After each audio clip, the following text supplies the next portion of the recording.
back to Jablam Hockey. I'm your host, Peter Wurjaranoff. And I'm with Paul Zwanbeck. Hey, everybody. Hey, how's it going? Good. So we're again back into some structure. We're doing 2 shows a week. We're breaking it down, and we're going with today's subject, Team ISO, Arizona Coyotes. Excellent. These guys are on fire so far this season. In my opinion, they're way up there. They've got 9 rookies doing pretty well, earning an actual NHL spot on a team roster. Yes. They've got 3 guys standing out. Of course, the number one, looking at already Rookie of the Year because McDavid is out for a while, Max Domi. Yes, he is playing great. He doesn't look like a rookie out there. No, he doesn't. He's ridiculous. And it's good. They didn't bring him up last year. They let him play another year down there. Yep. And it's worked out well for him. It has. This kid's amazing. And he is a diabetic. Born diabetic. Doing that well with him.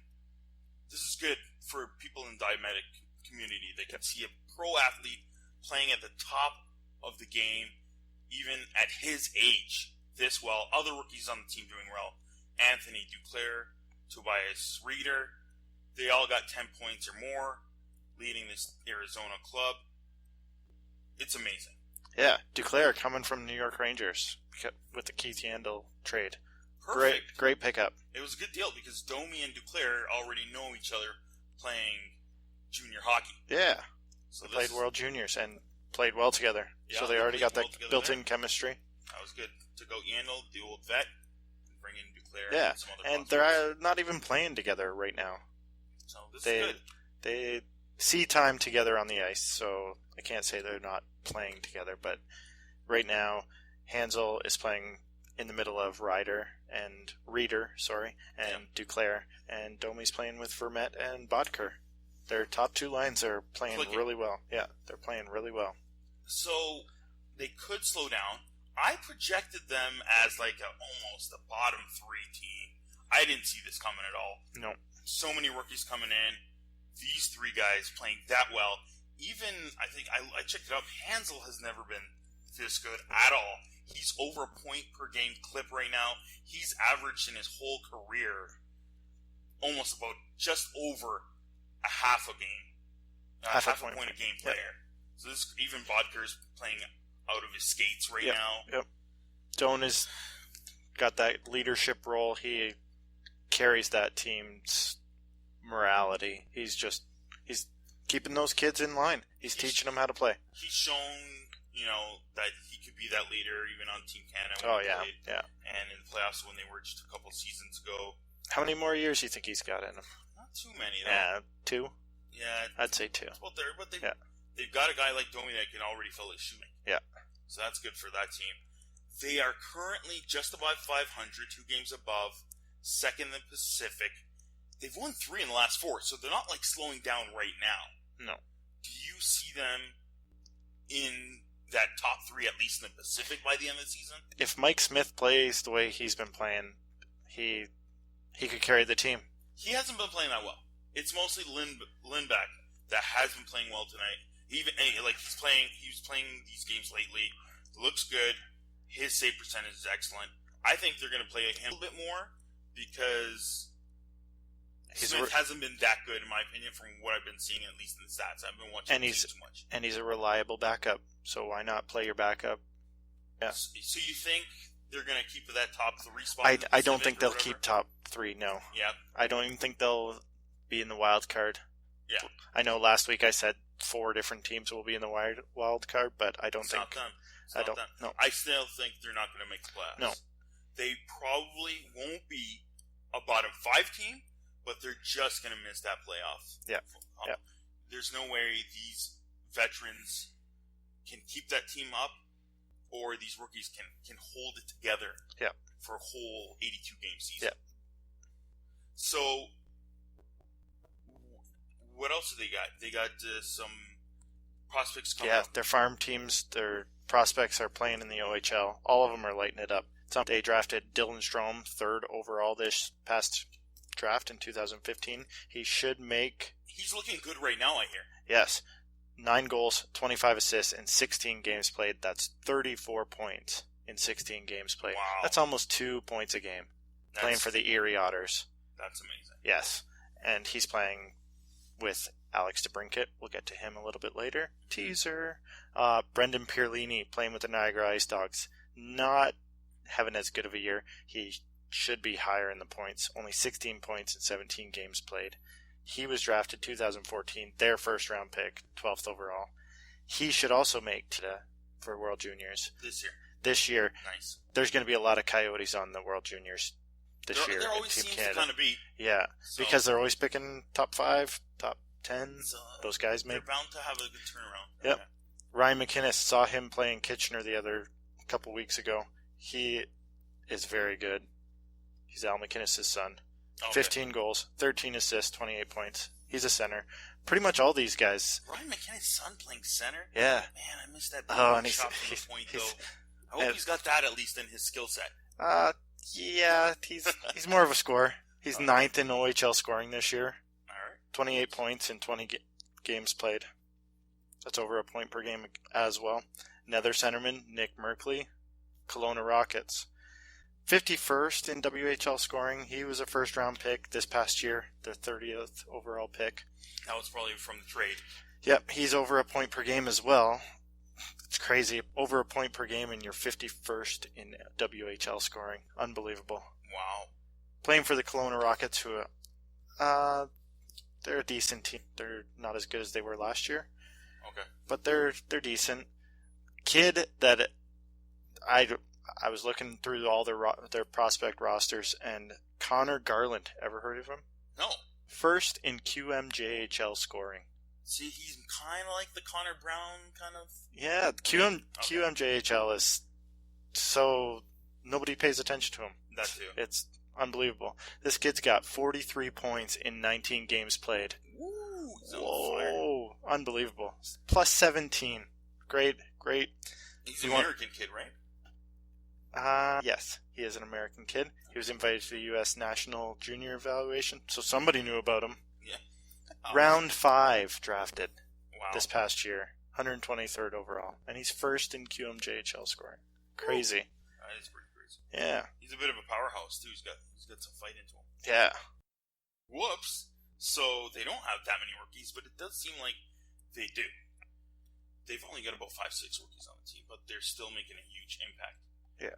Also making a pretty good impact is their system and their defense. Yeah. Led by my boy that I love on this team, again, underrated, OEL, Oliver Ekman-Larsson. This guy, because he's a bit of a veteran now, was amazing as a kid in the World Juniors. I fell in love with him there, and he stepped up his game into the NHL. He's got already about 12 points in the season. That's pretty good for OEL. Drafted 6th overall. Amazing. And they were able to get rid of him or move him up on the depth chart because they got rid of Yandel. Yeah. Yandel was taking ice time. Now this guy's the number 1 power play specialist, power play quarterback. And he's filling in that role very well. Yeah. They've got other guys, like, even they got Nicholas Grossman, and he's just a solid back-end guy that couldn't fit well at any guy that's playing on the Philly defense. Their structure and everything's not doing well anytime a defenseman goes there. But Grossman's filling in well there, and even Mahalik. You look down their defense depth chart, and they're all guys that just play defense. That's why nobody knows about them, because you could name them all. Dahlbeck, Michalik, Michael Stone, none of them Stephen are Elliott. exciting offensive guys. No. Other than OEL that can do a little bit of everything. Yeah. They're all just, defensive defensemen. Yeah. They all share their minutes. No one plays more or less. OEL obviously plays the most because he's got that talent. And That's everybody good. else just plays Dave Tippett's system pretty well. And that helps a good rookie team. Suspensions. All right, we go right into it. 2-game suspension to Gabriel Landeskog, the captain of the Colorado Avalanche, for hitting Brad Marchand. I think already that should be acceptable. You you should be allowed to hit a guy like Marchand at any point, in any place, just at all. Just based on reputation. Just because he's a brick. You know what? I'll say it straight out. I love both of these guys. I love Landeskog. He's a beauty. And I love how dirty, sneaky Marchand is because he can score and he's dirty and sneaky. Yeah, he's pesky. It's great. Yeah. So following that, he gave the dirty punch. Yeah. That was a solid punch he gave him. So then he gets fined through that. That's just by reputation that Marchand is getting that fine at all. Yeah. That's hilarious because if it was anybody else, the punch at the end, who cares? Yeah. Yeah. But the hit, what do you say? I agree with the suspension. Yeah. I think the way he came off the bench, the way he came in when Marchand was releasing the shot, he could have hit him solid, but he didn't hit him solid. He hit him right across the head. And it was like shoulder head, but I think he could have hit him right square in the chest.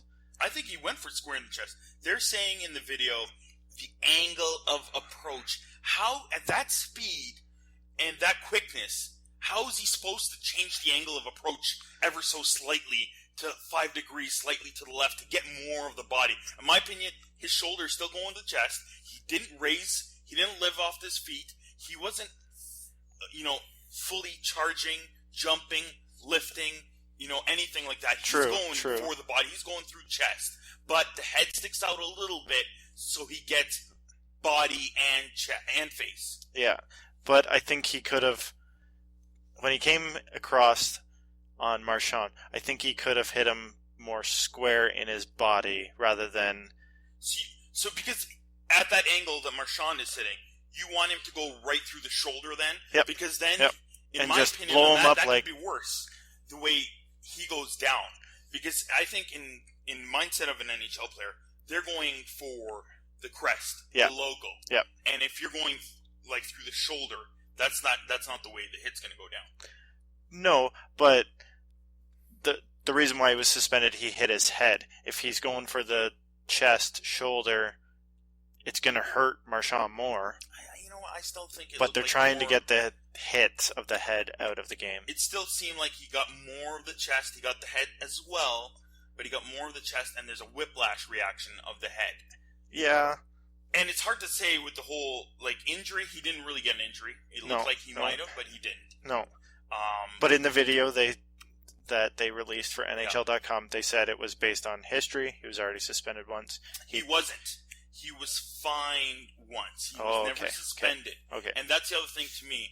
There's nothing really based on going here other than he's like 50-50 chest and face, and that's about it. And he has a history. He got fined once. Okay, I gotcha. So to me, it's tricky. I love, though, how Brennan Burke, the son of the amazing Burke, GM of every team, I love how he goes into the whole blindside hit thing. Because a lot of people still think blindside hit thing is suspension worthy. It's not. No. It's not at all. They took it away about 2 years ago. Yep. It's not a suspension worthy thing. You got to keep your head up no matter where you are. Yes. Blindside hits, it doesn't matter. There could be a guy coming from around and hitting you. That's his own prerogative. You have the puck. Yeah. You got to keep your head up. He should be expecting to be hit where he was hit. Yeah, and it was, to me, it's a borderline type hit again, but I think it was, we're taking hitting away from the game, in my opinion. If we're giving those hits, it's hard, I know, because it's kind of head, kind of chest, but it's not a blindside hits you are allowed to do. Yeah. You just got to keep your head up. But I think they came down to he hit his head. They're trying to get the concussion issue is such a big deal right now that give the guy 2 games, maybe he'll learn his lesson. It looks good to the public that they're trying to get these head shots out of the game. But they're taking way too much hitting out of the game, in my opinion. If you look at other leagues, they're still going crazy in suspending players on blindside hits in the NFL. Yeah. That's wrong in itself at all, too. In the NFL, the same thing. A blindside hit, come on, you got to protect yourself. Yeah, agreed with that. But 2 suspensions, I think it's too much for Landeskog. 2 games, okay with it. Yeah, I'm okay with it. I'm fine with that. It'll teach it. You do it to Landeskog, it'll teach the peskier Marchand Gallagher, those type of guys that have a reputation that they're going to get suspended. If Landeskog's getting suspended, they're open to anybody getting suspended. It's no longer just the pesky guys. Tough in my mind. Taking hitting away from the game. No, I don't think so. I'm all right with it. And another reoccurring segment we have is Prospect of the Week. Who is the prospect this week, Paul?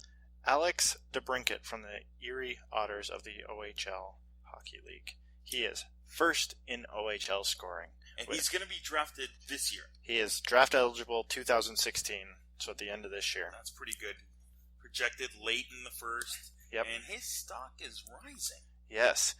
Last year, he was Rookie of the Year playing with Connor McDavid, and everybody said that Connor McDavid made DeBrincat. He is now proving that DeBrincat is made by DeBrincat. He is doing it on his own. Yeah, he's still playing with Dylan Strome in Erie, and Erie Otters are still a really good team, but he's put up 40 points in 19 games this year. Wow. Yeah, he is... On the back end. That's pretty good. On the back end. No, he's a centerman. Oh, he's a right wing. Oh, he is a right wing. He's a right wing. That's why he's playing with McDavid. Okay. I was like, wow. Yeah, so he's American-born. He was not invited to their evaluation camp, so not even Team USA with all their scouts think this guy's as good to be on their World Junior team.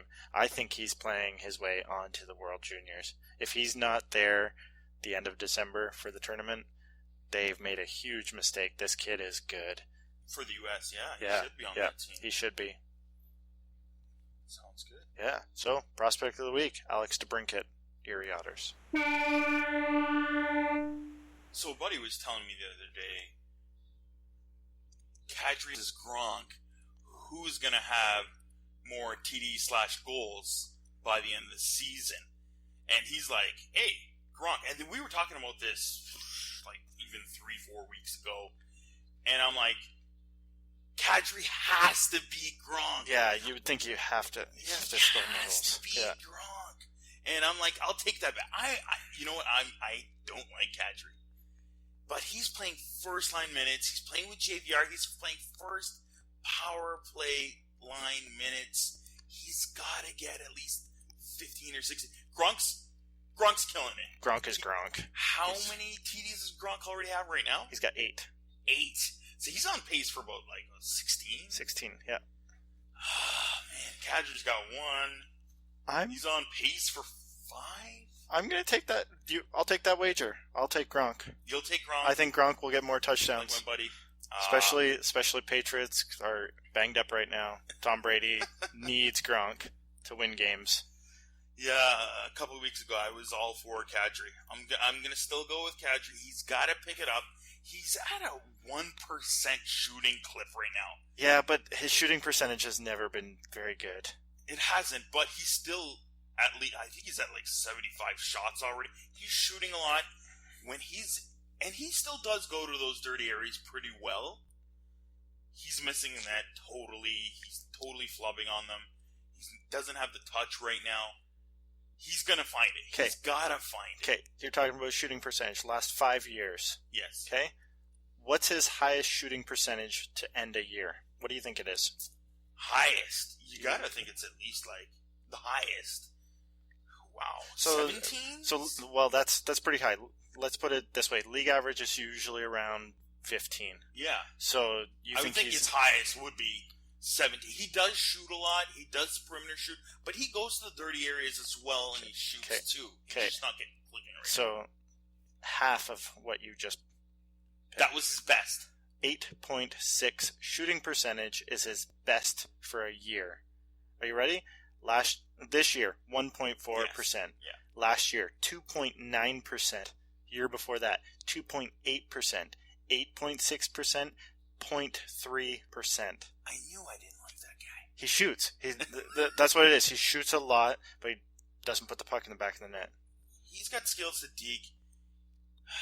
But no, he just can't put that puck. He's already got 74 shots this year. Yes, I know. How's he only got 1 puck in the net? He's shooting perimeter, and he's still going to the dirty areas here and there.